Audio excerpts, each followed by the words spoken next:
everyone and welcome back to the channel. I'm Albert, and in today's episode I have the Mercedes GLE 350 4MATIC AMG line, and of course this is the GLE Coupe, and it looks insanely good. It has these beautiful lines and it's so sporty and it's so aggressive thanks to this AMG pack, and honestly I want to take this one home because this is a very beautiful car. And well, it's a desirable car because when you look at it, you just don't want to take your eyes off it. And in this black color with this black rims and well, all the chrome elements being blacked out, I have to tell you that this one fills up my cup of tea. So in today's episode I'm going to talk about this car, and by the end of the video, well, let's see if this is a good car to buy or not. See you in a bit.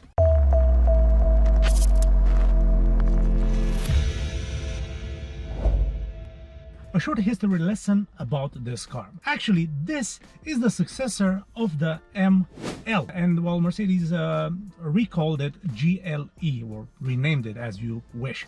Now, this one is the coupe version of the GLE Mercedes, which replaced the old ML. What's interesting about it is that this one came out in 2015. Remember that BMW X6 came out in 2008, 2009, if I recall. But it took Mercedes almost 7 years to come back and fight with their rivals.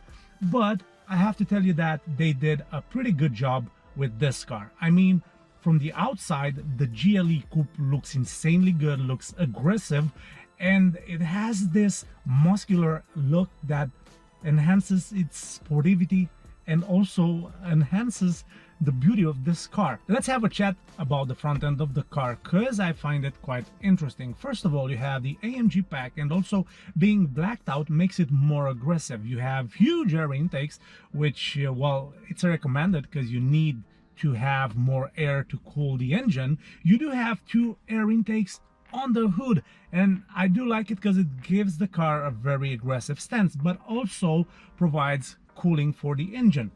The lines of the hood are also aggressive, aimed towards the front grille, which you see it's blacked out, and I do like the front end of this car. Right next to the grille we have the 2 headlights, because it would have been odd to have only 1 headlight, but the headlights are Mercedes intelligent LED headlights, and they do provide a good visibility at nighttime. Literally makes the nighttime into day, and this is very, very helpful. Regarding the front end of the car, it's cool, it's aggressive. Honestly, when I see these cars behind me, I always get a shiver in my body because honestly, it's very aggressive, and the looks of it, it's, well, beyond aggressiveness. From the side, you can notice the sleek lines of the coupe. You have these huge mirrors that have the turn signals into them integrated.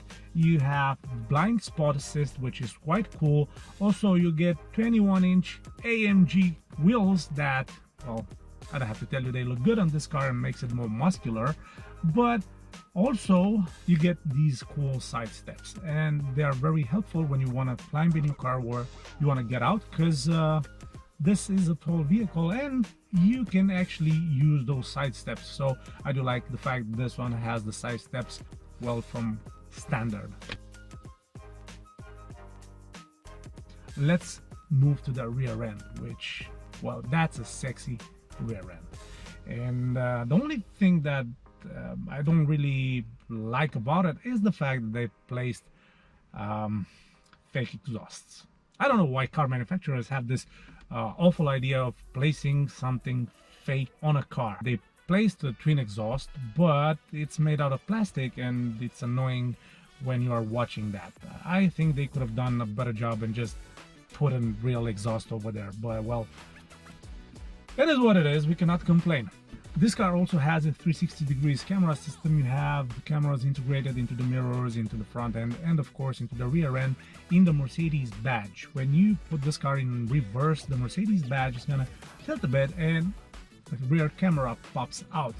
The tail lights are very sleek and they give the car a very luxurious feel. Also, I do think that these tail lights resemble with the S Coupe. I think the S Coupe actually started this tail lights trend, which I do like. They do look cool at nighttime, they do look cool at daytime, and well, they emphasize the luxuriousness of the car. The rear bumper also is aggressive. You have the parking sensors integrated because, well, you do have parking sensors and rear view camera and 360 degrees camera, but they are helpful sometimes.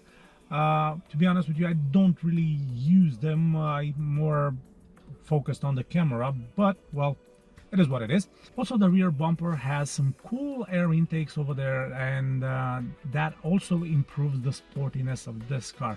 Overall, I do think that this is a cool car, and from the outside is very muscular, is very aggressive. It looks like a big car, and it is a big car, and I do enjoy driving this one. Right, the elephant in the room. Well, we have a 3-liter diesel engine which has 255 horsepower, 620 Newton meters, goes from 0 to 60 in 7 seconds thanks to the 9-speed automatic gearbox, and manages to do a fuel consumption of around 42.8 miles per gallon. Well, these are the numbers. I actually did a little bit less than that, but we'll talk about that in a bit. Let's jump into the interior. What do you notice when you jump into this car? Well, first of all, you notice the leather on the dashboard, you notice the leather on the door side, and well, you notice the sunroof, which this is a beautiful feature. Not a lot of them have this feature, but this one has, and I'm happy that it has it. The seats, well, what's there to talk about the seats? They are very comfortable, they hug you in all the right places. You have sport seats with perfect lumbar support. They are fully electrically adjustable with memory. Also, the steering column is electrically adjustable as well, which, well, this means you have the comfort access, which you can switch every key that you have, and it recognizes which key you have, and the seats and the seat and the steering will adjust to the setting that you put on each one of the keys. Now, this one still has the old Mercedes key, which is not necessarily bad, but they could have improved that. This key is since 2007, and I think they could have improved it a little bit. Well, one feature that I like in this car is the sound system. This one has the Harman Kardon sound, which sounds insanely good. Literally, this car provides the perfect sound system that you can actually want in a car. The general feel in this car, well, feels luxurious, feels expensive, except one thing that annoys the hell out of me is this central console. Because this is something that I have in my Mercedes E-Class, this is something that you have in the C-Class, this is something that you have in all Mercedeses, and for the life of me I don't really understand why they didn't change this. It's not bad, but somehow they could have done a hell of a better job than this. Well, it is what it is. The climate controls, well, climate controls, these ones are also from different Mercedes models like the CLS, and at some certain points on the interior, it seems like they took a lot of the parts from the other cars and just throw them here. They are not bad quality, don't get me wrong, but when you have this sleek SUV coupe, you actually expect more on the inside as well. Another feature that I like is the ambient lights. This car has ambient lights which are hidden right on the door handle right over here and underneath the dashboard, which gives the car a perfect ambient at nighttime. Also, everything in this car feels very well done, even though I mentioned the fact that a couple of things came from other Mercedeses, but I do like them. Let's discuss a bit about the infotainment system of this car, because well, there are a couple of things that are worth being mentioned. I do like the pictogram over here of the Mercedes GLE. If we go into the vehicle settings, we have, well, a couple of things. For example, vehicle settings, press yes. We have ambient light brightness, we have ambient light colors, which this one has only 3 colors. It's not bad, but well, it's not like the other models when you have a lot of rainbow colors. You have also locator illumination, you have interior lighting delayed, exterior lighting delayed, and well, that's pretty much it in the department of lighting. We have the individual configuration where you can configure your engine, your suspension, and your steering column, which is quite a cool feature. If we go into vehicle data, we have this slippery road. If we adjust it to comfort, you see exactly what's happening. This is not a test screen, so I'm not gonna press that. It shows you exactly the amount of height that the suspension has, and well, it's quite cool to see that. You have engine data where you can see this gauge here, which is quite interesting. Also, you have individual configuration. We have the 360-degree camera system, which, well, you see it right over here, and this fuel consumption shows you exactly how much this car did while I reset it, unfortunately. But you seen earlier in the gauge cluster what was the mileage for the past 800 miles. From here you can adjust the time, and well, this is pretty much it regarding the settings of the car. This car has DAB radio, Bluetooth media. Unfortunately, doesn't have any Apple CarPlay or Android Auto. From here you can adjust the favorite functions, the language, the display settings, for example brightness and night design or day design, the Linkotronic, which this is a voice control system. I do find that the infotainment system, it's very easy to use, it's very intuitive, and thanks to the pad and also this dial over here, it actually is quite easy to adjust, and it's quite easy to use. So I do like the infotainment system of this Mercedes.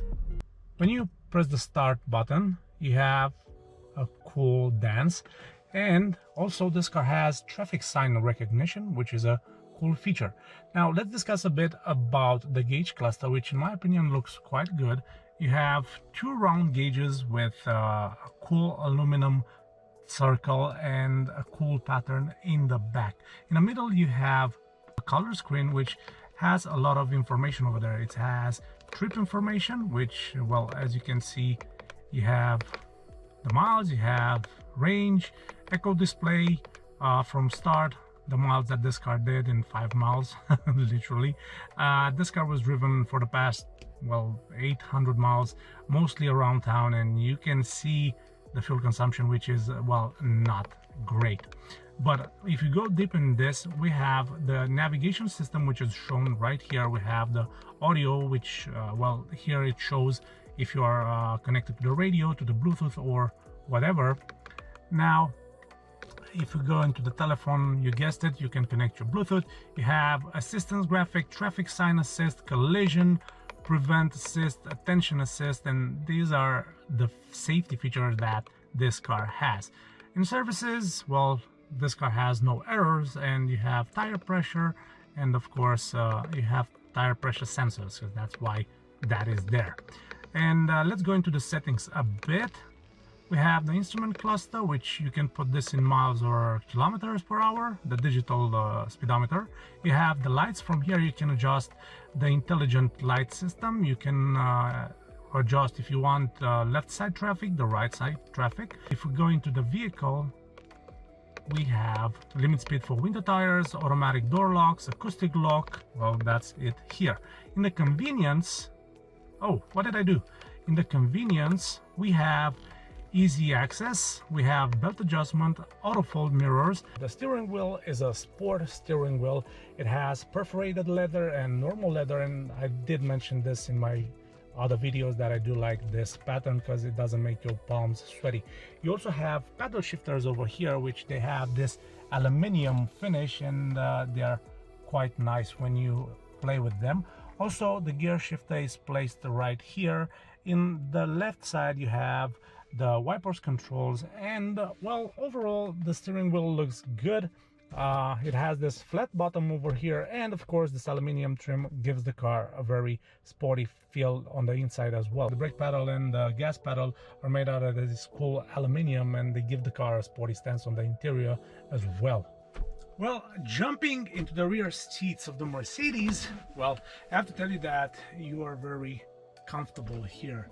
You do have, well, good amount of space for the legs, for the head, And also it's very comfortable being back here. You do have two decent cup holders right over here, and well, you do have the headrests that keeps you firm here. The leather is soft, and you do have decent amount of space here.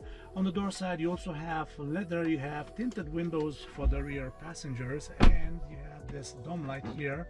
Right here you have a hook where you can place your jersey or your jacket, or well, your tailored suit.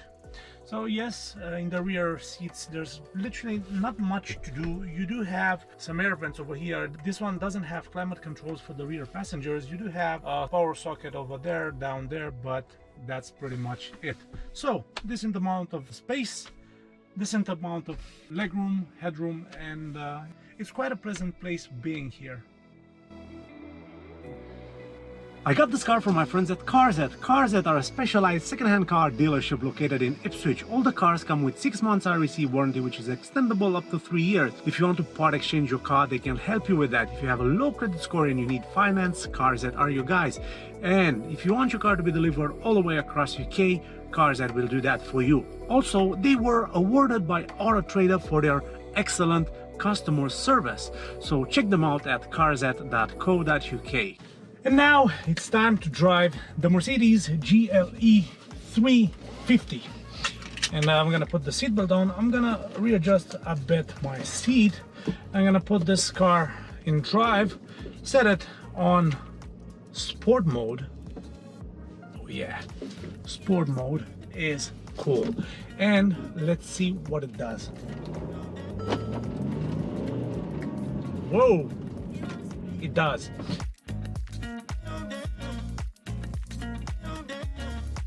The engine pushes quite good, but it doesn't feel like an AMG, or,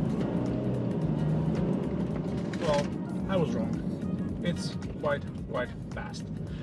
So let's see how this car actually behaves on the road, because I'm quite curious. No, I'm not. I actually drove it earlier and I know how it drives. Behind the steering wheel of this car, when you have it on sport mode, the gearbox literally changes very fast. The car becomes very aggressive, the suspension tightens very much, and the steering wheel becomes well, more rigid. But on the countryside roads that I'm right now, I do have to obey the speed limit, and there's traffic, so I cannot literally trash it around. So I'm gonna put it in comfort mode, which, well, this is the decent way to go when you're traveling on long journeys. But it's fun to know that when you need this car to be capable and to be aggressive, you have the sport mode, and believe me, it literally transforms into a beast. I would like to mention the fact that being a big heavy car, it doesn't actually feel as big and heavy as it actually is. It feels very sporty, very nimble, even though you're sitting quite high, going around sharp corners. This is very fun to drive. Regarding space, you can see you have a lot of space. Regarding comfort, it's a very comfortable car. Even though you have 21-inch wheels, it still is a comfortable car. This one doesn't have double glazed windows. I don't even think or know that any other GLE that I've driven had literally double glazed windows, but still the ambient in the car is very quiet. You have some tire noise due to the fact that you have these huge wheels, but not that much. The tarmac that I'm driving now is a little bit well, not too good, but still it's very quiet in the car. I like how responsive it is. I like the fact that you have a decent fuel consumption when you're driving long journeys. When you're driving around town, mostly the fuel consumption is not going to be great. I'm not going to lie to you. It's going to be a pain in the bottom. The fuel consumption is around 22-25 miles per gallon. So it is what it is. In other aspects, for example, in luxuriness, this car takes a lot of stars due to the fact that you have a leather dashboard, you have leather on the door side. You have this beautiful panoramic sunroof, and these leather seats, comfortable seats, heated seats with memory, do the job perfectly of accommodating you and your passengers. Regarding practicality, it's a practical car. You can fit 5 adults here with not that much ease. Definitely you'll have more space into the Mercedes GLE standard version, but this one isn't bad. Honestly, in the BMW X6, the rear passengers suffer a bit from the lack of space. Well, of course, headspace, because the roof is a little bit more inclined than this one. Mercedes somehow found a way to keep the coupe-like shape, but also managed to give the rear passengers more room, which is quite cool. The car didn't suffer that much on the exterior, and well, it's brilliant that you have a lot of space for the rear passengers. The boot size, it's huge. Driving this car, it makes me honestly, it makes me feel like royalty. You see a lot of football players and a lot of artists driving cars like this, because it's a cool car. It's a cool car to see on the road. It's a cool car to have and to own. And honestly, they are so rare. I mean, compared to the X6, compared to the normal ML, normal GLE, this one is such a rare sight that it turns heads wherever it goes, especially if you have the AMG pack and if you have the GLE 63S, that would be a totally different version, but still I'm quite happy with the 3-liter one, being an economical one, being smooth as a kitty cat and turns into a lion when you need it to. I'm quite happy with this car. Regarding maintenance, it's a Mercedes, so maintenance is gonna be premium as well.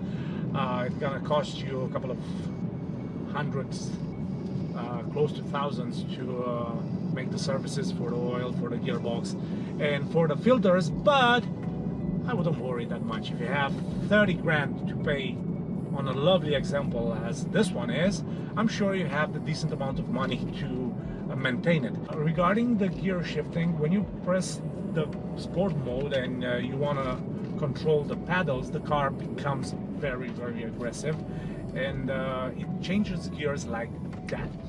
Very smooth also, and it's wow. Yeah, it is that nervous. I don't even want to think how the AMG feels. I really don't. It's probably gonna make me a little bit insane, and I would have a desire to buy one. Not that I can afford one, honestly, but well, in life we do stupid things, and why not buy a stupid Mercedes GLE 63 AMG S? Well, maybe someday. Anyways, thank you very much for watching me, guys. Hope you enjoyed this video. Press a thumbs up, subscribe to the channel if you haven't done this already, and I shall see you in the next episode. In the meantime, all the best to you, and well, I shall see you when I'll see you. Have a great one.